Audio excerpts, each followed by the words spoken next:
उसके बाद राघव चड्ढा ने एक स्टेटमेंट रिलीज करी है कि मैं सिर्फ लोगों का मुद्दा उठा रहा था और इसलिए मेरी आवाज को बंद कर दिया गया। आप किस तरीके से रिएक्ट करेंगे इस पर? आज हमारा देश एक संकट से गुजर रहा है। लोकतंत्र पर, संविधान पर हमला हो रहा है। हमारी आंखों के सामने वेस्ट बंगाल का इलेक्शन चुराया जा रहा है। गलत तरीके से वोट काटे जा रहे हैं। बीजेपी के कार्यकर्ता गलत तरीके से वोट बनवा रहे हैं। एडमिनिस्ट्रेशन पे कैप्चर हो गया है। दिल्ली में भी यही हुआ था। आज लोकतंत्र पे हमला हो रहा है। पूरा विपक्ष उसके खिलाफ आवाज उठा रहा है। टीएमसी एक इंपीचमेंट मोशन लेके आती है, लेकिन राघव चड्ढा जी उस पर साइन करने से मना कर देते हैं। विपक्ष लोकतंत्र पे हो रहे हमले के मुद्दे पे वॉकआउट करती है संसद से। राघव जी वॉकआउट करने से मना कर देते हैं। गुजरात में आम आदमी पार्टी के कार्यकर्ताओं पे झूठे केस करके बीजेपी की पुलिस उनको जेल में डाल रही है।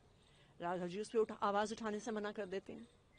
आज मोदी जी ट्रंप के सामने झुक गए। उस वजह से एलपीजी का संकट एक एक आम आदमी की जिंदगी को प्रभावित कर रहा है। लेकिन जब पार्टी राघव जी को उस पर बोलने को कहती है तो वो मुंह में दही जमा के बैठ जाते हैं। तो ये क्या दिखा रहा है? ये दिखा रहा है कि आज राघव जी बीजेपी पे सवाल उठाने से डर रहे हैं। मोदी जी के खिलाफ आवाज उठाने से डर रहे हैं।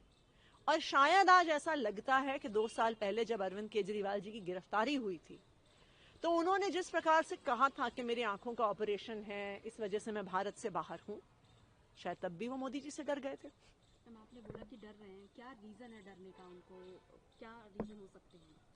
देखिए, रीजन तो सबके सामने है। बीजेपी का एक तरीका है कि जो उनके खिलाफ बोलता है उस पर ईडी का केस होता है, उस पर सीबीआई का केस होता है, उस पर फर्जी आरोप लगाए आते हैं, उसको जेल भेजा जाता है, जो आम आदमी पार्टी के सारे नेताओं के साथ हुआ।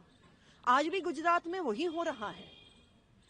मुझे ऐसा लगता है कि शायद जिस तरह से विपक्ष के इतने नेता डर गए और कूद के बीजेपी में चले गए, शायद अगला नंबर हो सकता है राघव जी का। आप ये कह रहे हैं कि राघव चड्ढा बीजेपी ज्वाइन कर सकते हैं?